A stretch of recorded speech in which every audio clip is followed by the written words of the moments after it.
Heavenly Father, I come before you in the mighty name of Jesus. And I thank you for your presence is here in this church. Father, I thank you for the anointing on me, and I thank you that you put your word in my mouth and my spirit. And when I speak your word, revelation will come out unhindered, unchecked. Any outside force, and the signs and wonders shall follow the word preached. And I thank you for it, and I call it done in Jesus' name. Amen.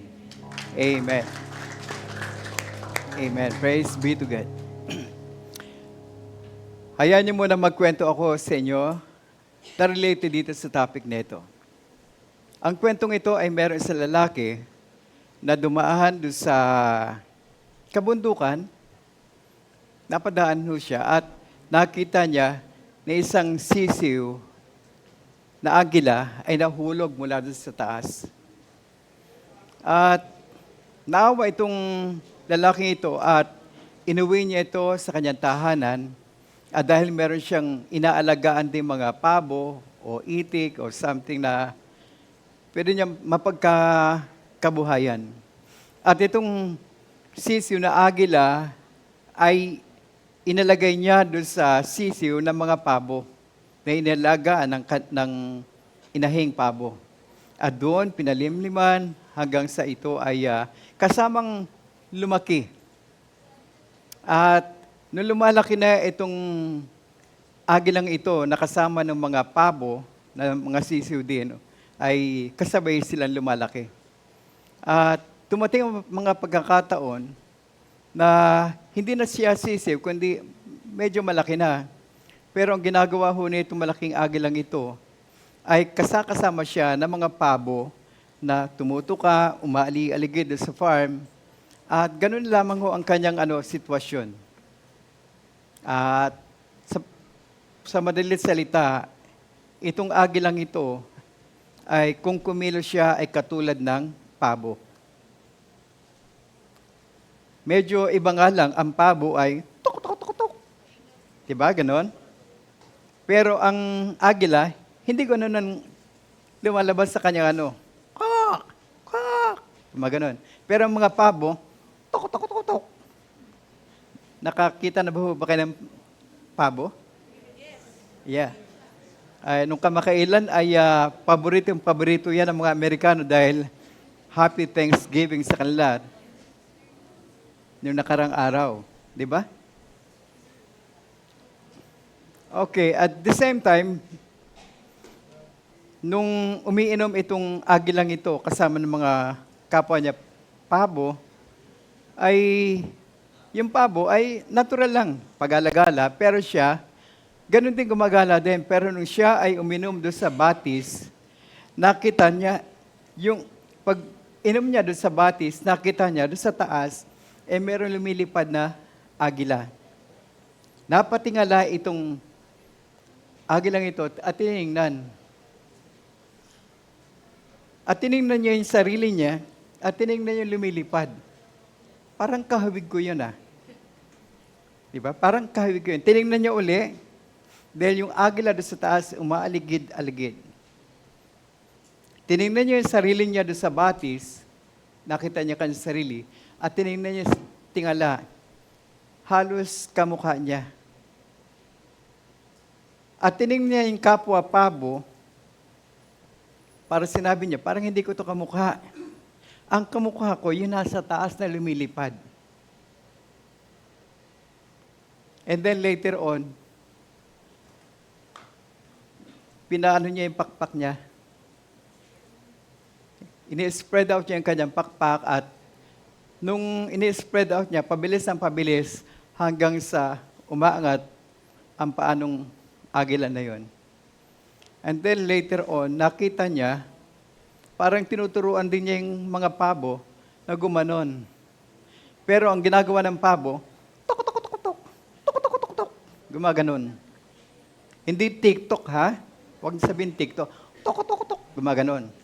Again, wala. Kundi ang ginawa ng agila na yon, hanggat gumagan niya, binibilisan niya ang pagaspas, ay umaangat ang kanyang paa hanggang sa siya ay nakakalipad. At natutunan niya lumipad. Nung siya ay nakalipad na, nakita niya yung isang agila na yon ay kapantay at nakita niya, kamukha ko ito. And then kung saan pumunta yung agila, sumusunod na siya. Iniwan niya na yon yung kanyang pinanggalingan ng mga pabo. Na yung kanyang isip, pabo siya. Yung kanyang paggala, pabo siya. Pero later on, nakita nitong agilang ito, hindi siya katulad ng pabo, kundi katulad siyang agila na lumilipad sa himpapawid. Amen? Genesis chapter 1, beginning verse 26.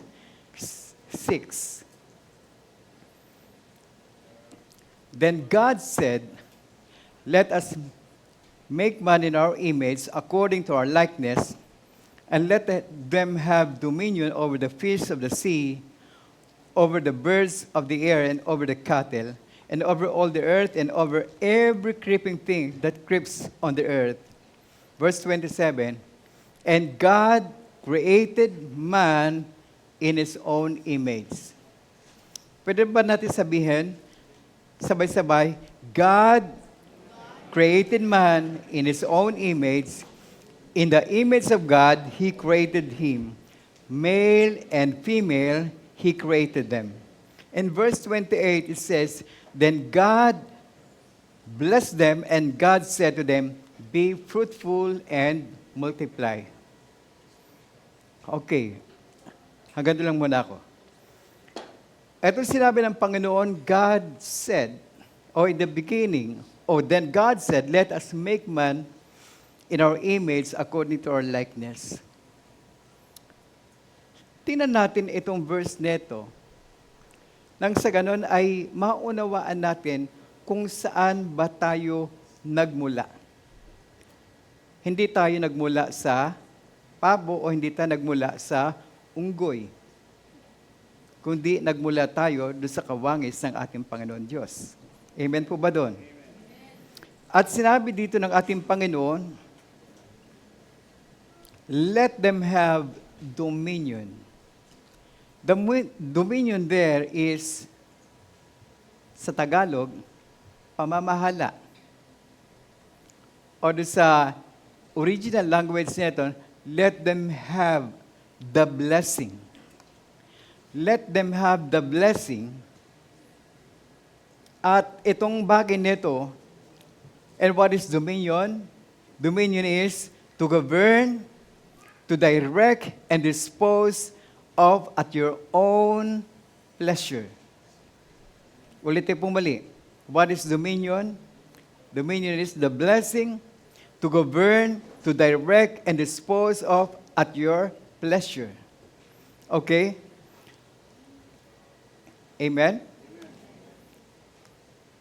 So God gives this power to mankind and He blessed them. And the first word na narinig ni Adan, walang iba, blessed and be fruitful. Amen. So the same with us, that you are already blessed by God. God declared to you because you are in God's image according to His likeness. Kaya mag-jump ho tayo rito. Genesis chapters 2 verse 7. And it says, "Then the Lord God formed the man from the dust of the ground. He breathed the breath of life into the man's nostril, and the man became a living person." In-underline ko ito at i-underline po ninyo sa inyong Bible. And the man became a living person, so it means God is spirit, God said, and He saw. Kung ano sinabi ng Panginoon, nakita niya yung kanyang sinalita, yung kanyang sinabi. At ang sabi po dito, the original text po dito, man became a living soul, it means you are a speaking spirit with the body. Amen? Amen. your speaking spirit lives inside his body. So sa makatwid, a living soul or a living person means speaking spirit like God. So kapag binasa natin ang binasa ito from the Genesis, sapagkat doon tayo nagmula, mauunawaan natin ang ating being, and at the same time, mauunawaan po natin yung ating tunay na identity. Amen? Our identity is in Christ. Kaya dito po sa ating pong binasa, sa John chapter 6:63, it says, "It is the Spirit who gives life, the flesh profits nothing, and the words that I speak to you are spirit and they are life." So it means, yung sinabi ng Panginoon, it is the Spirit who gives life. Kaya nung sa Genesis pa lamang, nung tayo hiningihan ng Panginoon Diyos, you became a living person, you became a living being. A speaking spirit lives inside his body. Amen? Ngayon, dito nga po, ang isang bagay na nangyari, na si Adan ay nakorap dahil doon sa sinabi ng Diablo. Totoo ba sinabi ng Diyos? Binibigyan siya ng doubt. Hanggang sa dumating doon sa isang punto na si Eva ay natukso at ninamnam yung sinabi ng ng Diablo, kaya yun ang kanyang pininiwalaan at yun ang kanyang ginawa. Kaya ang nangyari po doon, hinanap sila ng Panginoong Diyos. Nasaan kayo, Eva at Adan? Sila'y nagtago sapagkat sila'y natakot. At sinabi nila, bakit kayo nagtatago? Anong ginawa ninyo? Doon na nagturuan. At alam mo nyo, doon nagsimula na dumating ang curse sa lupa. Doon na simula ang sinasabi na sa iyong pawis, doon mo kukunin ang iyong pagkain. Anong nangyari? Sa kalang mga pawis, doon sila nagtrabaho at doon nila kukunin ang kalang makakain. Pero yung pangako ng Diyos nawala ba? Hindi po nawala ang pangako ng Diyos. Genesis chapter 9, nung nakita niya si Noah, ibinalik niya yung word, sinabi niya, be blessed and be fruitful and multiply. So sa lahi ni Noah, ay binigkas muli ng Panginoon nung matapos na gunawin ang mundo sa magitan ng baha. At sinabi ng Panginoon Diyos kay Noah, magtayo ka ng arko at kasama mo yung pamilya. At nangyari nga po yun. Nung itong arko ay umangat sa lupa, natabunan lahat ng lupa, namatay ang mga tao at mga hayop sa lupa. Pero nakasama doon ni Noah, walang iba kundi ang kanyang pamilya at mga alagang hayop na pinapasok niya doon sa arko. At doon binigkas muli ng Panginoon, be fruitful and multiply and replenish the earth. So ang pangako ng Diyos, hindi niya babawiin ito. Kapag siya ay nangako sa tao, hindi niya babawiin ito. Amen. The gifts and calling of God are irrevocable. Hindi yung tinatawag na bigay-bawi. Ngayon, sa puntong ito, nais kong kunin natin muli, you and I are created in God's image. Do you believe that? Amen. So if we believe, kung anong salita doon sa heaven, doon sa ating Panginoon Diyos, Kanya sinasalita, ganun din dapat ang salita ng mga anak ng Diyos. Hindi yung copy-paste dito sa mundong ito. Kung ano ang trending sa mundo, ginagaya ng mga tao. When Jesus died on the cross 2,000 years ago, pero bago siya ipinako doon sa krus, nangako siya sa atin, I will give you a comforter, the Paracletos, the Holy Spirit, that He will guide you into all truth, that He will remind you all things that I have said unto you. Amen. At yun din na sinabi din ng Holy Spirit sa the ministry of the Holy Spirit, He will guide us. Sa book of Acts, hindi yung book of Acts, kundi the book of the Acts of the Holy Spirit. Kaya sinabi kay Peter, nakinig si Peter, Sundan mo yung karwahe na yun. Anong ginawa ni Philip? Sinundan. Hindi niya alam, hindi ko kilala yun, ba't ako susunod doon? Ano sabi ng Holy Spirit sa kanya, puntahan mo sapagkat may binabasa siyang scripture. Pumunta ka doon at ituro mo sa kanya.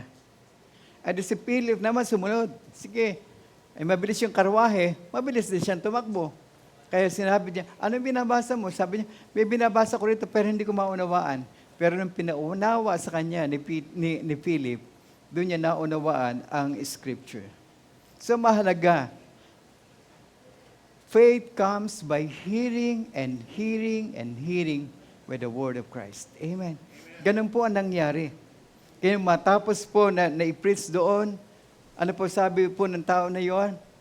May tubig dito, bakit hindi mo ako i-baptize? At nung binaptize yun, si Philip bigla na lang naglaho at bumalik doon sa kanilang lugar. And that's the power of the Holy Spirit, the ministry of the Holy Spirit. Amen? At ito rin po sinabi po doon sa yung pangalawa, the ministry of the Holy Spirit. John 16 verse 14, it says, 13. John 16 verse 13, it says, but when the Father sends the advocate as my representative, and that is the Holy Spirit, He will teach you everything and He will remind you of everything I have told you. Amen. He will tell you about the future. Diba? He will tell you about the future. Ang future natin ngayon sa mundong ito, walang tayong maasahan na mabuti. Walang tayong maasahan na mabuti. Maging ang ating gobyerno, walang tayong maasahan. May insertion lagi, meron ganito lagi. May ghost. Pero sa Panginoon, sa Holy Spirit, walang ghost. He will reveal it to you. Amen. Ihahayag niya. He will reveal it to you by His Word. Amen. Amen. Na-challenge ako, sinabi ng ating pastor, you want house? Amen? Yes, lahat tayo naghahanap ng bahay. Lumalaki ang ating anak, hindi na magkasya doon sa ating bahay. Di ba? At yung ating anak mag-aasawa din. At kapag nanganak, lalong magsisikip na doon sa ating bahay. Right now, your words are building blocks. Ito yun. Uti-uti kunin ninyo, ilagay niyo sa inyong labi, itanim niyo sa inyong puso, at kapag dumating ang time na yon, speak out. At then, you will manifest. Ano sinabi naman? When God said, He saw it and it was good. God said, and it was good. God said, and He saw, it was good. Amen? At tayo, ating confession, wala, kaya wala. Wala. Pero baguhin natin yun. Meron akong Diyos, I speak the word of God, and I will see it, it will manifest. Amen. Palakpakan natin ating Panginoon Diyos. Hallelujah. Ito natutunan ko several years ago. Yung aking pangalawang anak na si Grace, Christian Grace. Yung siya elementary, na nakatira kami sa Arabejo, sa Gatchalian. Umuupa kami sa isang apartment. At doon sa sa apartment na yun, doon ho siya nagkaroon ng dengue. Itinakbo namin siya sa Junelta, just sa Perpetual. At ako'y nagbantay. At dahil nag-aaral pa si Yasmin noon, elementary din, mag-high school. At ako nagbantay doon sa anak kong pangalawa na nagka-dengue. Alam nyo, andun na sa ward, yung may 3 pang ang kama doon, puro bata. Kada pumapasok doon, ilang araw lang, namamatay. Biro may iba dong bata doon, sariwa pa ito sa aking isipan. Nung bigla na lamang tumulo ang dugo din sa ilong. At sabi ng nurse, itakbo na sa ICU at kailangan niyo na pong salinan ng dugo. Eh, curious ako. Nung itinakbo yung bata doon sa ICU, mga ilang minute, sumilip ako doon sa maliit na salamin, kumanon ako at tinitinan ko, pinapump na yung bata. Tapos yung magulang nakita ko, humahagulgol na. Awang-awa doon sa anak niya. Tapos sa ilang minuto din, sabi ng nurse, lumabas pati yung doktor, wala na po ang anak niyo. Bilang magulang, masakit yun, hindi po ba? Sumunod na ilang oras, yung isang nakahiga doon, ganun din. Nagkaroon ho ako ng takot. Baka isunod na yung aking anak. Yung pangalawa, yun ding araw na yun, itinakbo din doon sa ICU. At sabi ng kailangan natin salinan ng dugo. Nagmamadali yung magulang na kumuha at kausapin yung ibang mga kaibigan, kung pwede merong dugo kayo, hingin ko. Dumating doon sa isang puntong wala rin namatay. Sa isang magulang, napakasakit ho nun. At ayoko mangyari sa aking anak na si Grace. Wala nga lang ho dito. Nasa kabilang church. Ngayon, nung eto na po, dahil kada 15 minutes o 20 minutes, kinukunan ng dugo yung platelet ng isang bata. Di ba? Sino rito may mga anak nagkaroon ng dengue, di ba? Ang minomonitor nila yung platelet. Binabantayan nila na huwag bumaba. At yung aking anak ay mayat maya minomonitor, bumaba ba? Andun yung takot ko. At nung si Grace ay bigla na lamang nakita ko, tumulo ang dugo dito sa ilong. Nakaramdam ako ng takot. Bilang magulang. At ayoko maranasan ng aking anak yun, naranasan nakita ko doon sa ICU na pinapump at pagkatapos wala. At sabi sa akin ng nurse, Sir, kinakailangan natin salinan ng dugo yung anak ninyo. Alam mo nyo, nung dinala yung anak ko doon sa ICU, wala akong lakas na tumayo. At alam mo niyo, hindi ko pa alam ito. Nung sinabi ko lang, Lord, wala akong makukunan ng dugo. Let the blood of Jesus Christ flow doon sa dugo ng aking anak. Let the blood of Jesus Christ. Yun ang aking confession. Pagdating ho doon sa ICU, laging tinitingnan ang platelet. At alam mo yung platelet sa good news, tumataas, tumataas, tumataas. Hanggang sa normal, inalis siya sa ICU, ibinalik siya doon sa kanyang higaan. And the following day, kinabukasan nag-grooving ang doktor, nung tanghali, mag-aalas 10, nag-normal ang platelet ng aking anak. At pagdating ng hapon, sabi ng doktor, pwede na ho ninyong ilabas yung inyong anak. Yung confession na yun, hindi ko alam, pero I believe na ang dugo ng Panginoon Jesus can change your situations. Nag-speak lamang ako, Lord, wala akong dugong makukuha nito. And let the blood of Jesus Christ na tumagal sa krus ng Kalbaryo, yun ang dumaloy sa dugo ng aking anak. And then, hindi lumipas yung isang araw na yon. Kinabukasan, lumabas kami ng hospital. Magaling na ang aking anak. Amen. Ganun kabuti ang ating Panginoon. There's power in your spoken word. I-align ho natin ang ating sarili, yung ating lumalabas sa ating mga bibig. Sapagkat sinabi ng Panginoon, I put my words in your mouth. Amen. So God expects His word to speak His word to your mouth. and believe in your heart. Kung paano tayo naligtas, ganun din po. Maliligtas yung ating sitwasyon, mababago yung ating sitwasyon, yung ating kondisyon mababago po. Amen. Kel, speak the word of God.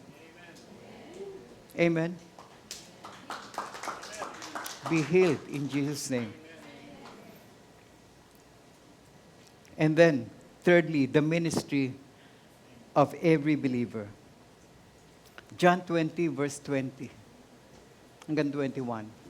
When he had said this, he showed them his hands and his side. The disciples were glad when they saw the Lord. Matapos na si Jesus ay ipinako doon sa krus na buhay na magmuli, si Jesus ay nagpakita sa mga disciples at sabi niya rito, tingnan ninyo aking mga kamay. Balikan natin sa verse 20. When he said, he showed them his hands and his side. Then the disciples were glad when they saw the Lord. Are you glad when they saw the Lord? Amen? Hello? Amen. Alam mo ninyo, last Sunday, andito ako, yung time na nagwo-worship, Yeshua. Yeshua, Yeshua. Pastor Joy is here. And then yung, andun ako sa atmosphere na ako ay nagwo-worship sa Panginoon. Hanggang sa dumating doon sa isang puntong hindi ko na maunawaan ang aking sarili. I felt the presence of God. Ang init-init ng pakiramdam ko, yung init na yung parang hindi ko kayang maipaliwanag. Nakadapaho ako dito, yung ulo ko nakasubsob. Pagtingala ko ho ng aking mukha at dinilat ko ang aking mga mata, I saw an angel here. Amen? Worshiping the Lord. Kaya yung time na umaawi na sabi ko, parang meron akong narinig. Something na mga voice na hindi naman dito. Parang choir siya. Ang ganda ng melody.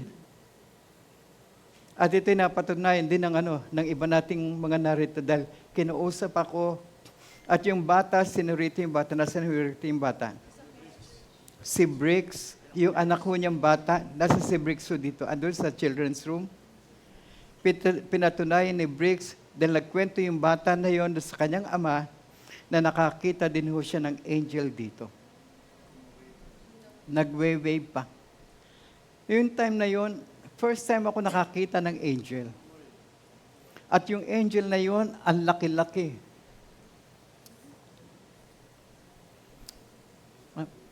Ang laki ho talaga. Umiiyak ako, nag-trembling ako rito because I see the presence of God. Na kapag naroon ng angel, naroon ng presence ng Panginoon Diyos.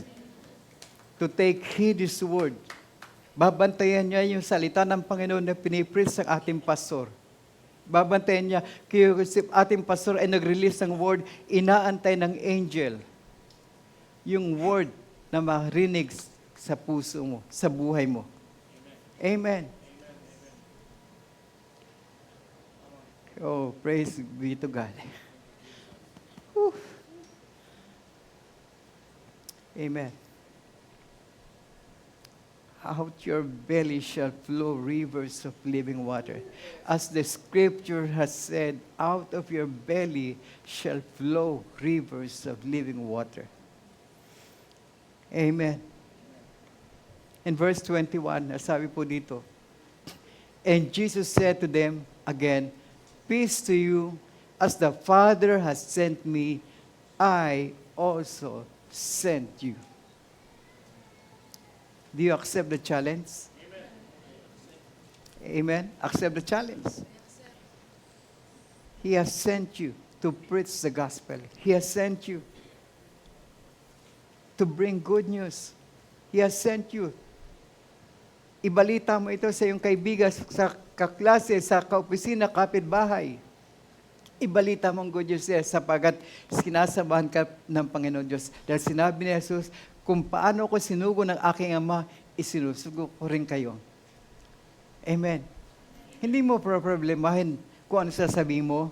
Ang problemahin mo, walang iba, Lord, at sabihin mo, Lord, use my mouth. And you said in your word, you put your word in my mouth Then, ang sabi po doon, gawin mo yung sinasabi ng Panginoon.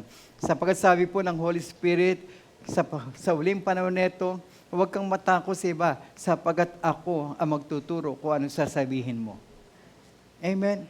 Back up ka ng ating Ama, back up ka ni Jesus, at back up ka ng banal na Espiritu, at back up mo ang angel.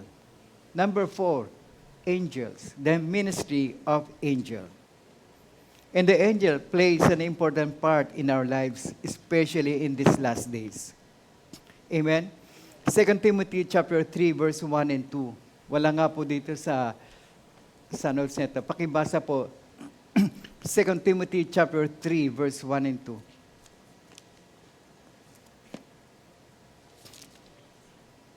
Ano man translation meron kayo, ay banggitin po ninyo. 2 Timothy chapter 3, verse 1 and 2.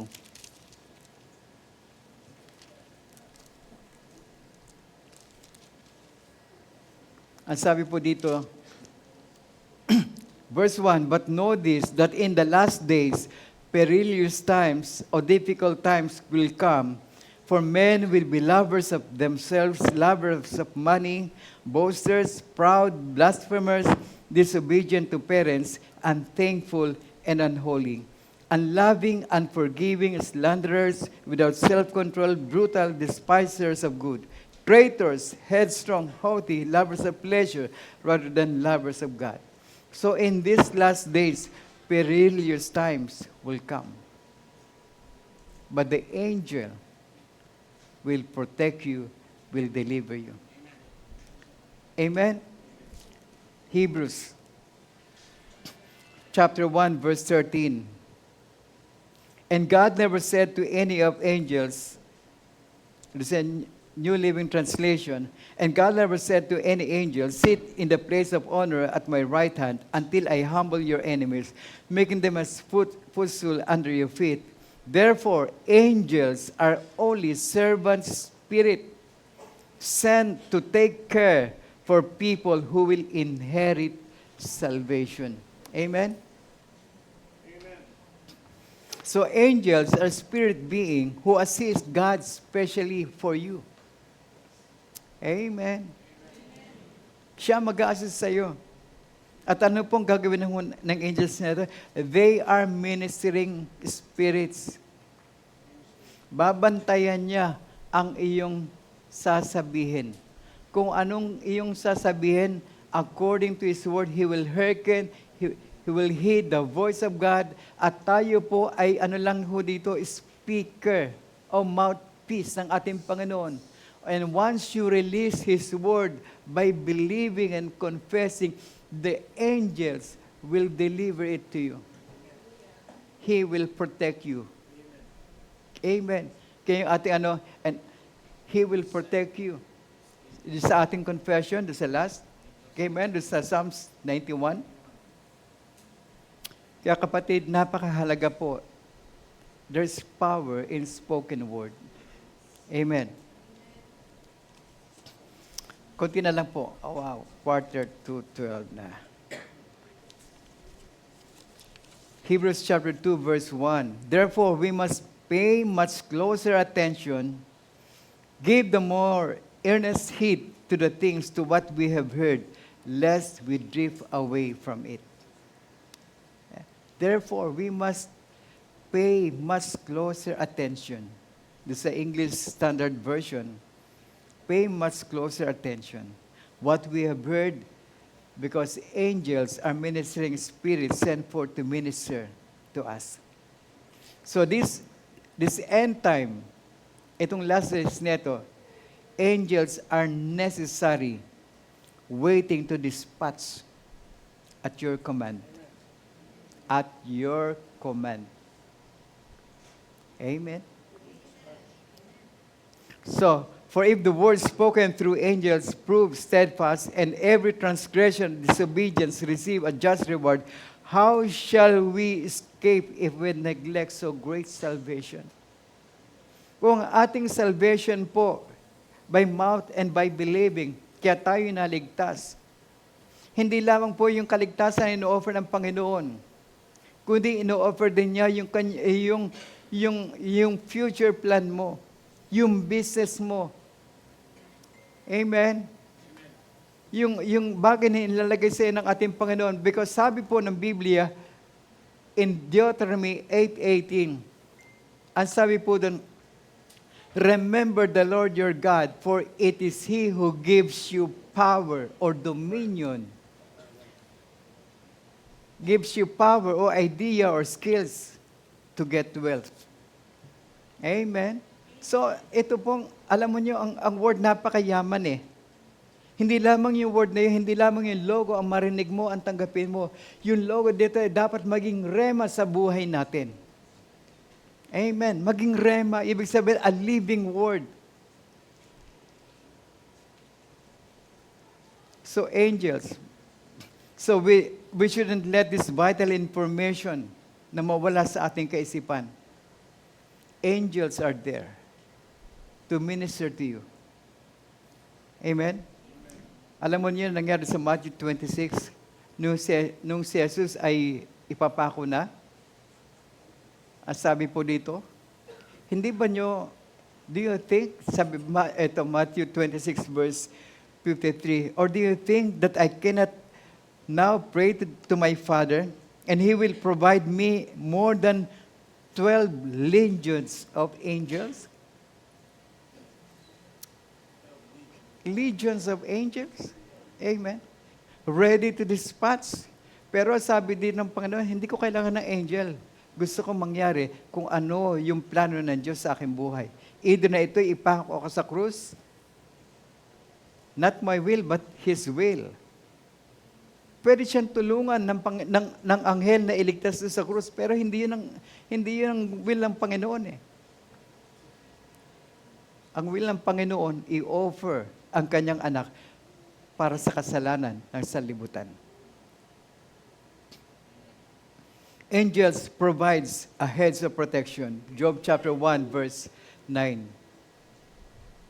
Hindi ko napapakabain pa. Basahin niyo na lamang yun.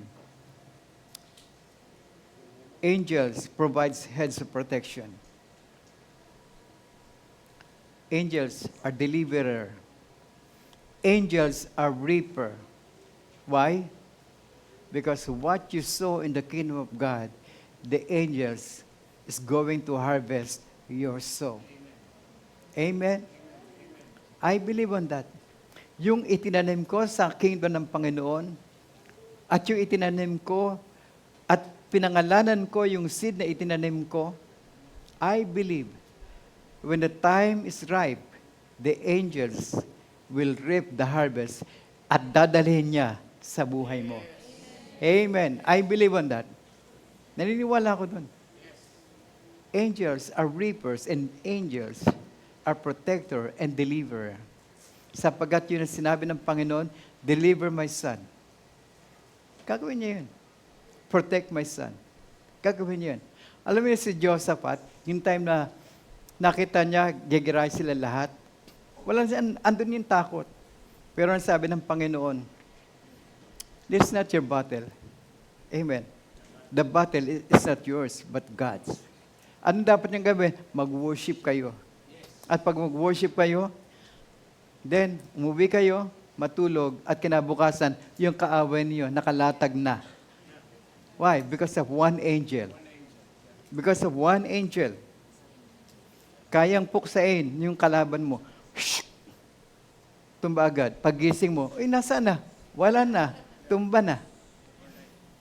Pupunta na lang sila, kukunin nila yung sandata, kukunin ako ano doon. They plunder the wealth. Ganun ho. So the Word of God can change our situation. Amen? Nakapag-curse ba kayo sa inyong kaibigan, sa asawa, sa sarili, sa kapatid? I-cancel po ninyo. At sabihin niyo, Lord, I cancel something that I said. Yung fear, I cancel it. That's the power of spoken word. Amen? Hallelujah.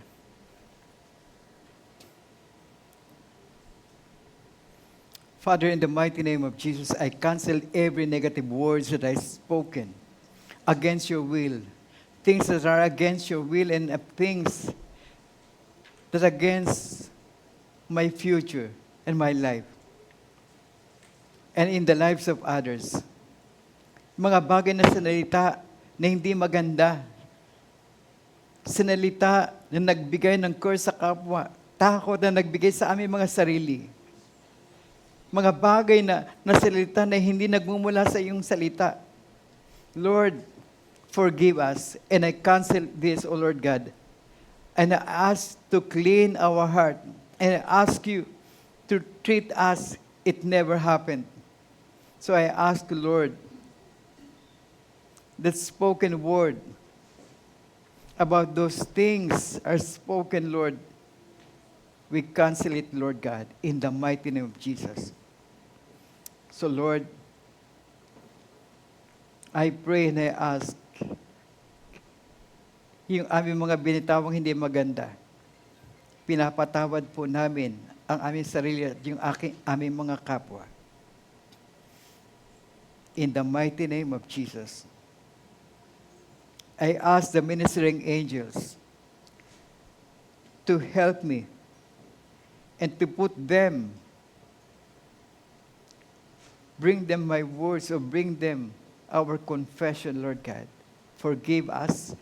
We cancel everything, yung mga bad reports, yung mga bad confession, at papalitan po namin ito ng magandang confession, walang iba. I am the righteousness of God in Christ Jesus.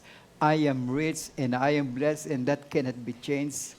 I am a child of God. I am His workmanship created in Christ Jesus for good works. And we declare this in Jesus' mighty name. Amen. Amen. Praise God. There is power in your spoken words. Amen. What you confess and the Word of God, what the Word of God and believe it in your heart, confess it with your mouth. Lord, I release my faith in your Word, and I speak and I declare it that I am your child, I am rich, and I am not poor. Amen. Because you said it, be fruitful and multiply.